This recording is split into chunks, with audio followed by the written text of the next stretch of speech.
Salut, alors comme d'hab, si vous aimez bien la vidéo, au final, n'oubliez pas de lâcher un petit pouce bleu et puis de la partager avec vos potes parce que ça aide quand même pas mal la divulgation du canal. Et ceci étant dit, eh bien, on va parler de Kingsman. Alors, Kingsman, le premier du nom est sorti en 2015, c'était l'adaptation d'un comics qui a été réalisé par Matthew Vaughn, qui auparavant avait travaillé sur une autre adaptation de comics qui était Kick-Ass.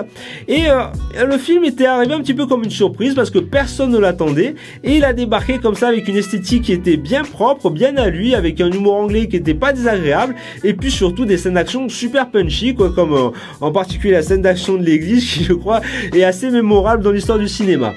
Donc le film a été super bien accepté par le public, même mieux que par les critiques. Et par conséquent, ils ont décidé de faire une suite, et quand ils ont annoncé la suite, j'étais super enthousiaste, et finalement j'ai pas été déçu du tout, quoi. Alors, Kingsman, le cercle d'or, reprend les éléments qui ont fait le succès du premier, c'est-à-dire qu'on a vraiment ce visuel avec ses couleurs franches, l'utilisation de la symétrie, il y a vraiment des plans qui sont quand même super bien travaillés, qui sont super beaux, super jolis à voir, quoi. Et puis il y a évidemment cette ambiance un petit peu décalée comme il y avait dans le premier, et puis les scènes d'action qui pulsent à mort et qui sont super bien desservies là par la musique d'Henry Jackman, là. En particulier, je pense à la dernière scène d'action du film où vraiment j'ai vraiment pris mon pied parce que c'est une musique que j'aime beaucoup et puis ça collait vraiment bien à ce qui se passait à l'écran. Donc ça, je me suis vraiment éclaté en la voyant, quoi. Le scénario, lui, il casse pas quatre pattes à un canard, mais bon, il sert, quoi. Il fait son devoir, on va dire. C'est un film qui est beaucoup moins sérieux que le premier.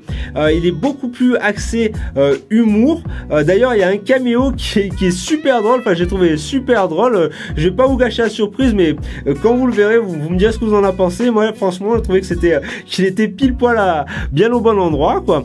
Et même s'il est drôle, le film, même s'il est parti sur ce côté comédie, les auteurs ont quand même gardé cet esprit qu'il y avait dans le premier, et ils font passer 2-3 messages assez sérieux malgré tout dans le film, et on sent que c'est un film qui est quand même engagé. Les auteurs sont engagés dans ce qu'ils ont dit, quoi, hein. C'est pas quelque chose qui est resté purement comédie superficielle. Non, là vraiment ils ont pris position sur un ou deux problèmes, et j'ai trouvé ça assez sympa.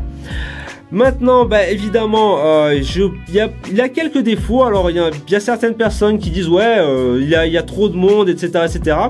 Bon, personnellement, moi, ce qui m'a le plus dérangé, c'est deux choses. C'est c'est un petit peu le problème des suites, c'est-à-dire que quand on regarde une suite, évidemment, on perd la surprise du premier. Donc, tout ce qui faisait un petit peu le charme du premier, puis qu'ils ont remis dans le 2, ça a plus le même charme puisque c'est quelque chose, ça ressent un petit peu le déjà vu, on va dire.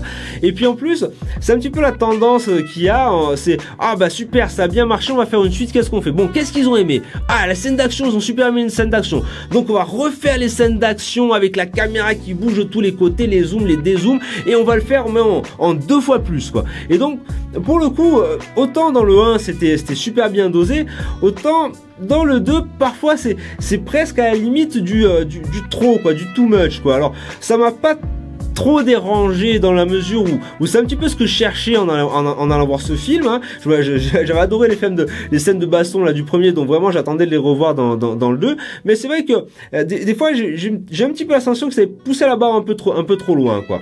Et puis après, bon, le deuxième problème, enfin le deuxième défaut que j'ai trouvé à ce film, c'est celui que le 1 avait, et c'est le méchant, quoi. Même si l'actrice, j'ai oublié le nom, mais enfin bref, même si l'actrice joue super bien, elle fait super bien son rôle, le personnage, je sais pas, il est un peu faible, c'est un antagoniste qui est un petit peu faible, et quelque part, c'est un petit peu ce qu'on dit, c'est le vieux dicton qu'un film est aussi fort que son antagoniste, quoi. Donc avec un antagoniste faible, le film, il atteint pas 100% de son potentiel, on va dire. Mais ce qui le sauve, c'est justement ce côté comédie. Si ça avait été un film un peu plus sérieux, je pense qu'il serait un petit peu tombé à plat à cause de ça, quoi. Mais là justement, comme ils sont partis sur ce délire humoristique, bon, ça va, quoi, ça passe, ça passe. Mais c'est les deux choses qui m'ont un petit peu dérangé sur le film. Donc bref, vous l'aurez compris, j'ai vraiment bien kiffé ce film, j'ai vraiment bien aimé, quoi. Donc je vous conseille d'aller le voir au cinéma, il vaut vraiment le coup, surtout en IMAX 3D, ça, il pulse pas mal, quoi, il doit être bien. Et écoutez, voilà, je lui donnerai donc un bon gros B+, et puis sur ce, amusez-vous bien. Alors la semaine dernière, sur la dernière vidéo, je vous avais dit que je devais partir en Argentine, et puis en fait non, je ne suis pas parti en Argentine. Mon patron a décidé de passer quelques jours au Portugal, et donc eh ben comme vous l'imaginez, j'ai un petit peu pleuré des larmes de sang quand même là. Allez, à la semaine prochaine.